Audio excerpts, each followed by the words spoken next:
So we're the most published book, the most prophesied book, most burnt book, and it's also been the most prohibited book to this day. The features of Christianity. This was kind of a rough introduction. First, we're going to talk about the book. Ecclesiastes 12:12. My center of my Old Testament is kind of like Isaiah, so take a left at Isaiah, you go to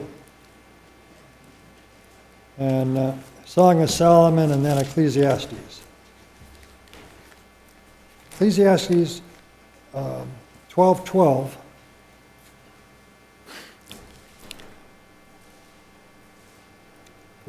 Ecclesiastes 12, verse 12. And further by these, my son, be admonished, of making many books there is no end, and much study is a weariness of flesh. The pile of books that I had here, the information on finding what's the best paint, everything we do in our life, there's probably a book for it. But it's endless, it's a waste of time, it has no eternal purpose. This book is different. So let's talk about this book. This is the if you're gonna find a religion, if you're an atheist, if you're looking for something, you don't want to look for religions that have 300 adherents, or a book that's only been 1,000 copies have been published. The Bible. This is the last. When I first started doing this, there was something like 6 billion Bibles published. The last I heard, there's 7.5 billion Bibles that have been published. It is also the most translated book, translated into more languages than any other book. And the big thing for me for believing this book is that it's the only prophetic book. Now, you've heard of guys like Edgar Cayce, Nostradamus, where they would make predictions like, you were going to have a good day. Or they make them so vague that it could just about fit anything. But the prophetic part of this proves without a doubt to me that we have the correct book and the correct religion in the world. Every book in the Old Testament was settled by the time of Malachi, and there were 400 years of silence. There was no changes in the middle there in that intervening time. So that by the time we got to the New Testament era. So I'm going to give you a few predictions, a few prophecies from the Old Testament that came true. We were talking about Jesus that would come from the seed of Abraham. He would be the son of Isaac. He'd be the son of Jacob. He has come from the tribe of Judah. He'd be a descendant of David. He'd be born in Bethlehem. Born in Bethlehem.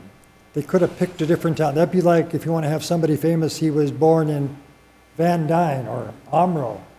You'd be better off. Why don't you say Milwaukee or New York? So that was a big one. He'd be born of a virgin.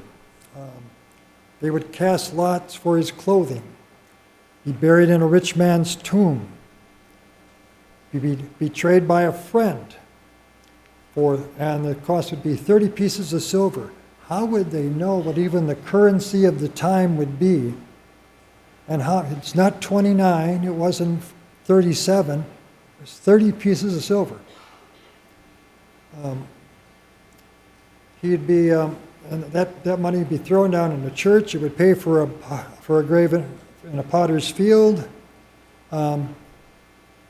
He'd be crucified on a tree. well, they didn't say crucified. He would die on a tree because crucifixion wasn't invented until centuries later by the Romans. So it is a prophetic book to the nth degree. And in addition to that, it is also the most burned book.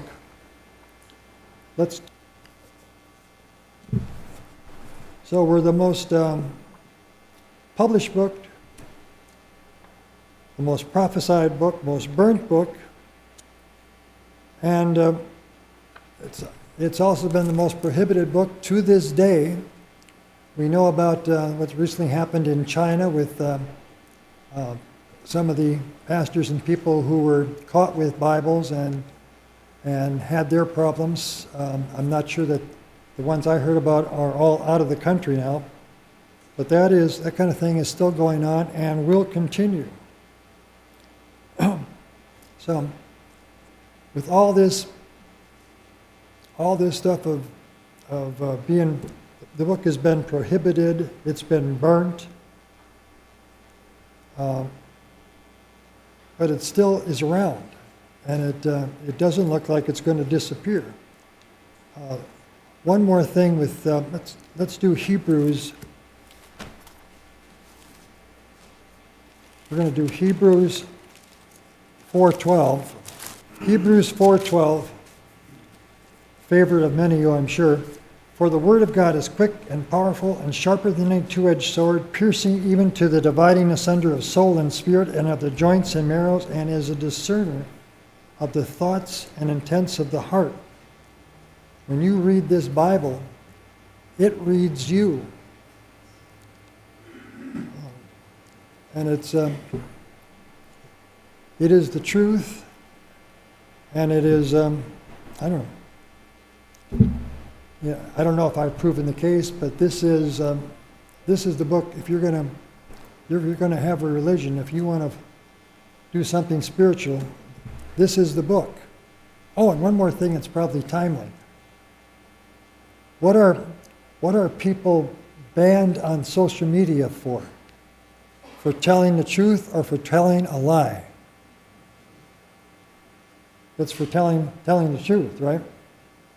And I've seen it so many times where people have been, not just political things, but scriptural things, and you have to be careful what you say because you know how they're going to handle it. So that is the part one. Part two, we're going to talk about the people. How am I doing here? Oh, got to go through the advertising. I've only got 8 minutes left?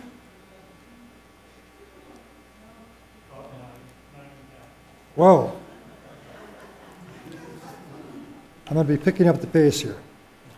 The people, the Jews of the Bible, have been persecuted starting in the 1100s. In our age of grace, they've been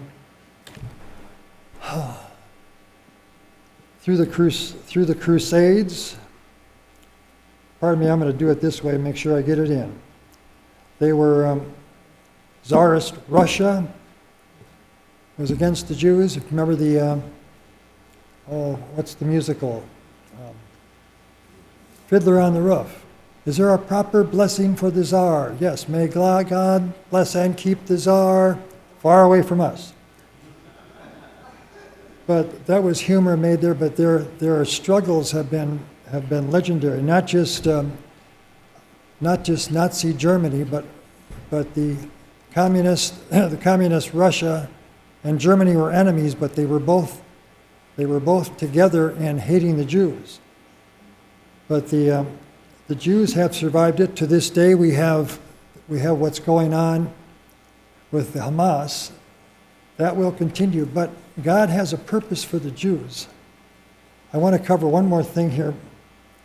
We know that the Jews have to be around after the age of grace. So in spite of what's happening there now, they are going to be here. I'm going to talk about the Ashkenazi Jews, sometimes known as the European Jews. There are some facts about them that are just it's got to be supernatural. They are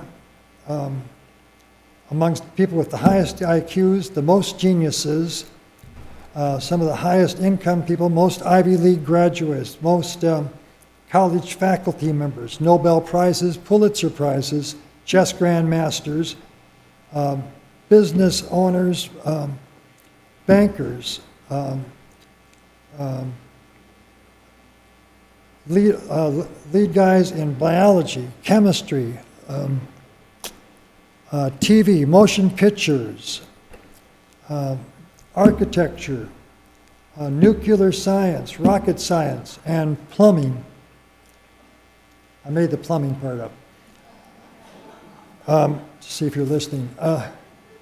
But something that has to explain why that is happening. And we have a verse for this. I hope did